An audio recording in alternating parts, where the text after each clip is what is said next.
이사야서에는 각 나라 열방들에 대한 모든 심판 메시지가 다 수록이 되어 있습니다. 가운데 오늘은 이제 에돔을 또 말씀하셔서 그에게 심판이 있을 것을 말씀하고 계십니다. 각 나라에 대한 심판이면서 궁극적으로 이것은 모든 열방, 하나님을 믿지 않는 모든 열방이 받게 될 그런 심판에 대해서 말씀을 하고 계신 것이죠. 그래서 오늘 본문에 등장하는 에돔도 에돔이라고 하는 한 특별한 나라에 대한 심판이기도 하면서 궁극적으로 모든 믿지 않는 불신 세계 이방에 대한 그런 심판을 나타내는 그런 이방 세계에 대한 하나의 상징 국가로서 또 에돔이 언급되고 있기도 합니다.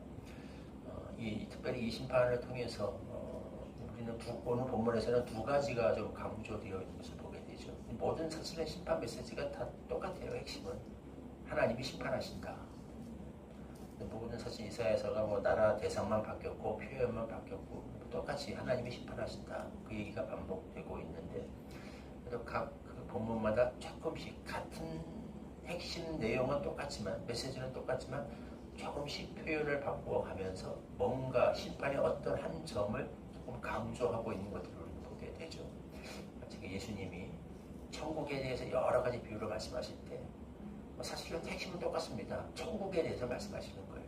그런데 같은 얘기를 조금씩 비유를 바꿔가면서 표현을 바꿔가면서 천국의 어떤 특정한 점을 강조하시는 것과 비슷하다고 할 수 있겠습니다. 핵심은 똑같습니다. 하나님이 심판하신다. 조금씩 우리가 본문을 읽을 때마다 강조점들이 달라지고 있는 것을 보게 되죠. 오늘 본문에서는 하나님이 에돔을 심판하시는데 이 심판에 이런 점이 두 가지 점을 특별히 우리가 좀 강조되고 있는 것을 볼 수 있습니다. 하나는 하나님의 이것은 하나님께서 보복하시는 날이다. 시온의 송사를 위하여 신원하시는 그런 날이 될 것이다 라고 말씀하십니다. 에돔에 대한 심판이 가지는 그런 의미는 하나님이 이스라엘의 원수를 갚아주시는 그런 성격이 있다는 거예요. 그동안 이스라엘이 원수를 못 갚았죠. 왜냐하면 이제 원수 갚아야 될 만한 그런 어려운 일들을 에돔으로부터 당했다는 게 전제되어 있습니다. 에돔 때문에 이스라엘이 많은 고통을 받았죠.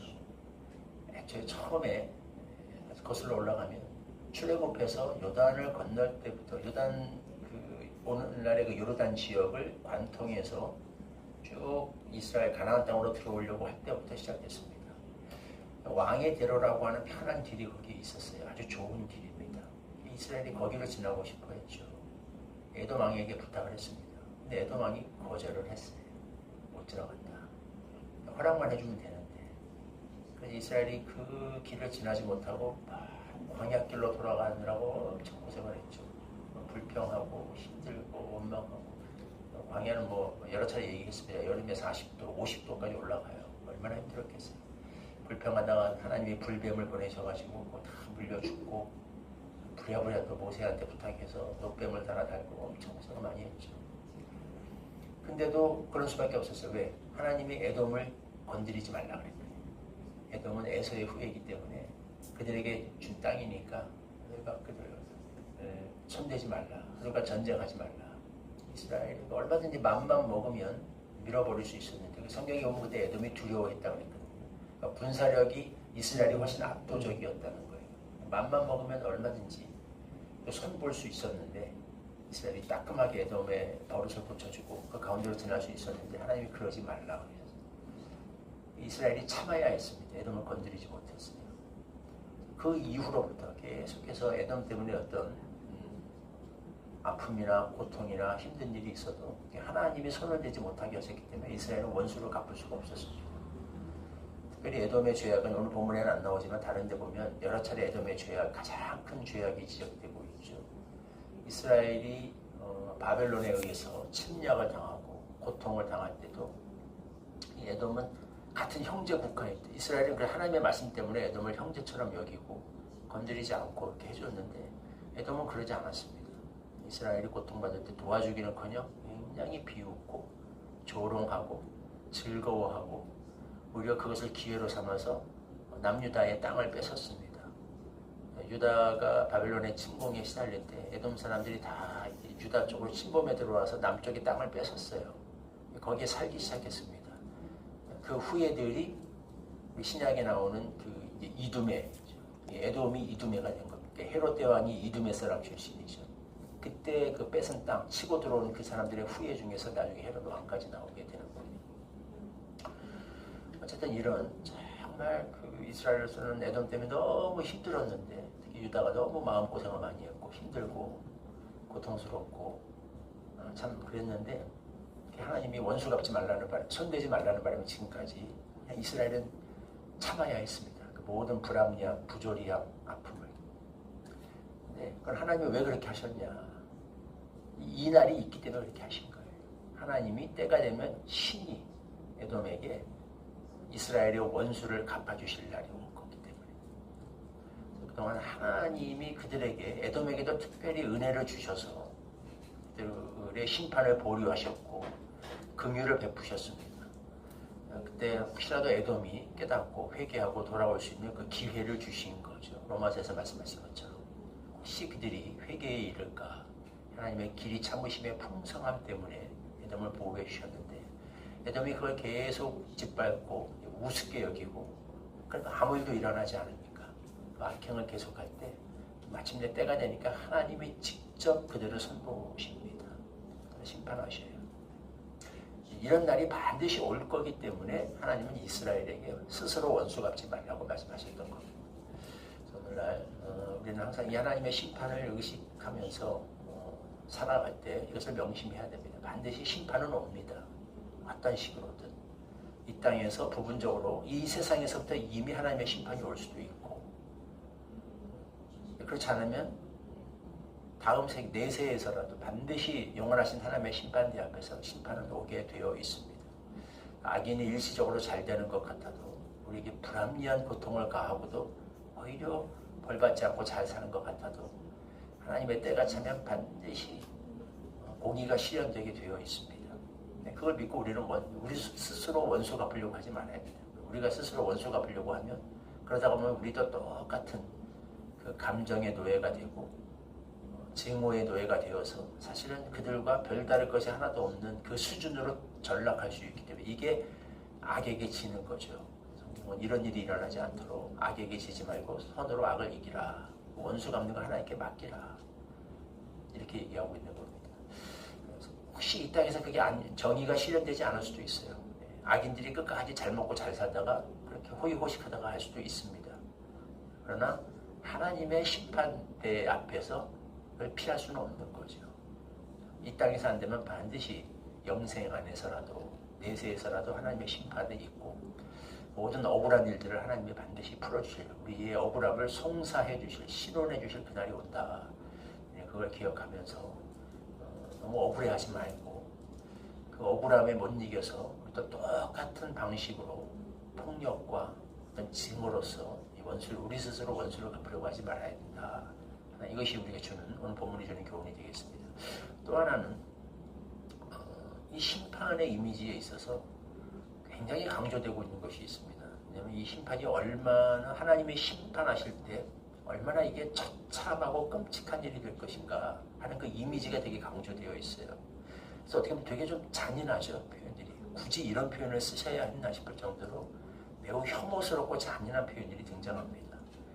여호와의 칼이 피에 만족한다. 어린 양과 염소의 피에 만족하고 기름, 순양의 콩팥기름으로 윤택한다. 이게 흔히 그 칼이 옛날에 그런 표현들이 있었죠. 무사의 칼이 피를 먹는 사람을 많이 죽인 무사의 칼이 피를 머금고 단련이 돼서 그 칼에서 원하는 그런 사람들의 소리가 원혼들의 소리가 들린다. 피를 먹으면 칼에서 어떤 그런 피 소리가 들린다. 이런 표현들을 가끔 무협 소설 같은 데서 보고 우리가 이제 보게 되는데 그런 표현이에요. 이 칼이 하나님의 심판의 칼이 얼마나 피를 먹었는지 피로 배가 부르고 그 사람의 몸에서 짐승의 몸에서 흘러나온 기름으로 윤택해졌다까지 번질번질해졌다. 되게 끔찍하죠. 혐오스럽죠. 그러니까 피바다가 될 거라는 거예요. 짐승이 하나님께서 그 땅을 치실 적에 송아지, 숫소가 들소 함께 다 도살장에 내려가서 땅이 그들의 피에 취하고 흙이 기름으로 윤택하리라. 땅이 그냥 피를 얼마나 먹었는지 질퍽질퍽 취할 정도가 되고 땅이 그냥 번질번질 거기서 몸에서 흘러나온 기름 때문에 땅이 윤택해져서 좀 혐오스러울 정도로 끔찍한 표현들을 씁니다. 이게 의도적이죠. 왜 그런가? 사실은 그만큼 이 죄가 무섭다는 거예요. 하나님 보시기에 가증한 행위라는 거예요. 하나님이 죄를 다루실 때 얼마나 무섭게 다루시는가가 강조되어 있습니다. 원래 그래야 돼요. 왜? 죄의 삭은 사망입니다. 죄의 삭은 사망이라서 죄는 반드시 생명으로 그 대가를 지불하게 되어 있어요. 성경은 그 생명이 피에 있다라고 얘기하죠. 그래서 특별히 피를 강조하고 있는 겁니다. 왜 이렇게 피바다가 될 거라는 얘기를 자꾸 하냐? 원래 죄는 그런 거예요. 죄의 삭은 사망이기 때문에 죄의 대가는 피로밖에 지불할 생명으로밖에 지불할 수가 없습니다. 공의의 하나님, 공의로운 재판장이신 하나님께서 그래서 정말 엄정하게 재판석에 앉는 순간 그건 피를 부르게 되어 있어요. 무슨 얘기를 하느냐? 사실 원래 우리가 모든 사람이 우리도 다 똑같습니다. 그래서 똑같이 하나님의 그 긍휼과 자비가 없었다면 다 이렇게 무서운 심판을 받아야 됐습니다. 그런데 하나님이 여기서 우리가 벗어날 길을 열어주셨죠. 그래서 제사 제도를 만드셨고, 그래서 그 짐승의 피를 통해서 우리가 흘려야 될 피를 흘리지 않을 길을 열어주셨고, 궁극적으로는 예수 그리스도를 통해서 우리도 이 무서운 심판의 칼날에서 벗어날 수 있는 길을 열어주셨죠. 그래서 예수님의 십자가가 그렇게 끔찍하고 무서운 거예요. 예수님이 대신 여러 가지 다양한 방식으로 이렇게 대속을 이루실 수 있었잖아요. 교수형도 있을 수 있겠고, 다양한 방식, 그냥 참수, 한 번에 칼질로 목이 떨어질 수도 있겠고, 같은 죽음이라도 여러 가지 방법이 있는데 그렇게 안 하시면 십자가에 달리게 하셨습니다. 인간이 만들어낸 형벌 중에서 가장 인류 역사상 존재했던 형벌 중에 가장 끔찍하고 가장 잔인한 형벌이 십자가죠. 온몸에 피와 물이 다 빠져나갈 때까지, 죽을 때까지 끔찍한 그 고통을 당하는, 정말 온몸이 피투성이가 되어서 진액 하나 남아있지 않고 다 빠져나가도록 그렇게 사람의 고통을 주고 죽게 만드는, 일부러 그렇게 하셨어요. 왜? 하나님이 죄를 다루실 때는 얼마나 엄정하게 다루시는가를 보여주신 겁니다. 하나님의 아들일지라도 인류의 죄를 계속하고 죄인의 신분으로 그 자리에 설 때 하나님이 어떻게 이 문제를 다 철저하고 무섭게 다루시는가를 보여주셔서 똑똑히 보라는 거예요. 하나님은 자비로운 하나님이기도 하지만 엄정한 재판관이십니다. 죄는 반드시 핏값으로 부르셔야 되는 분이시라는 거예요. 예수님의 그런 희생 때문에 우리가 이 무서운 하나님의 심판에서 벗어나게 됐습니다. 이렇게 예외 없는 철저한 무서운 피를 부르는 하나님의 진노의 심판의 날에 우리가 심판의 대상으로 서지 않고 하나님의 자녀로서 함께 심판하는 자리에 설 수 있게 된 것은 예수님께서 우리가 받으셔야 될 사실 이 무서운 피의 심판을 다 대신 받으시고 대가를 지불하셨기 때문인 거죠.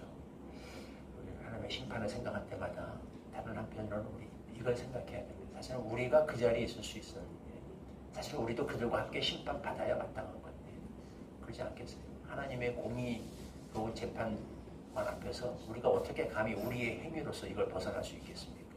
다 똑같죠. 우리가 원수 억울한 일을 많이 당했다. 뒤집어서 우리가 남에게 억울한 행동을 안 했을까요? 우리가 막 아픔을 참고 지냈다. 우리는 다른 사람에게 아픔을 안 줬을까요? 하나님이 엄정한 잣대를 들이댄다면 똑같이 자신의 심판을 받아야 됩니다. 예수님께서 우리의 죄를 대가를 다 이렇게 지불하셨기 때문에 이 끔찍하고 무서운 심판, 그래서 우리는 심판의 대상이 되지 않고 오히려 이것이 우리의 원수를 풀어주시는 구원의 날이 될 것을 기대하면서 살아갈 수 있는 거죠. 그것을 항상 또 생각하고 마음에 새기면서 그런 감사와 감격을 가지고 살아야 됩니다. 그런 은혜를 받은 자로서 이 은혜에 합당한 삶을 살기 위해서 얼마나 죄로부터 우리 자신을 깨끗하게 하는 그런 삶을 위해서 노력해야 되겠는가. 이런 핏값으로 받은 구원의 은혜입니다. 우리가 누리고 있는 은혜는. 것이 오늘 심판의 말씀 속에는 그 두 가지가 특별히 더 강조되어 있는 것을 보게 됩니다. 네, 그래서 꼭 기억하면서 은혜에 합당한 삶을 살기 위해 바울처럼 온 힘을 다하여 노력하는 그런 삶이 우리에게 있기를 소망합니다. 5절과 6절 말씀 같이 한 목소리로 읽겠습니다. 시작. 여호와의 칼이 하늘에서 족하게 마셨은즉 보라 이것이 에돔 위에 내리며 진멸하시기로 한 백성 위에 내려 그를 심판할 것이라. 여호와의 칼이 피 곧 어린 양과 염소의 피에 만족하고 기름 곧 순양의 콩팥 기름으로 윤택하니 이는 여호와를 위한 희생이 보스라에 있고 큰 살육이 에돔 땅에 있음이라. 하나님께서 심판하시는 날 신자들의 모든 억울함과 원한을 풀어주시는 신원의 날이 될 것입니다. 이 날이 반드시 있음을 기억하면서 이 땅에 정의가 실현될 날이 올 것을 생각하면서 원수 갚는 것을 하나님께 맡기며 선으로 악을 이기는 그런 자들이 되게 하여 주옵소서. 심판의 날, 사실은 우리도 똑같이 이 무서운 심판을 받을 수밖에 없는 존재들이었는데 예수님께서 그 모든 핏값을 대신 지불하심으로 우리가 구원을 얻었습니다. 명심하게 하여 주시고 이런 값비싼 대가를 통해서 우리가 구원받은 백성들인 것을 생각하면서 이 은혜를 값싼 은혜로 만드는 그런 더럽고 불결하고 가증한 삶에서 우리 자신을 깨끗하게 하며 구원에 합당한 삶을 살아가는, 적어도 그런 삶을 위해 몸부림을 치며 사도 바울처럼 그렇게 노력하는 그런 삶의 자세가 우리에게 있게 하여 주옵소서. 예수님의 이름으로 기도하옵나이다. 아멘. 선서가 259장 1절 보시고 주님 가르쳐 주신 기도로 이렇게 기도하겠습니다.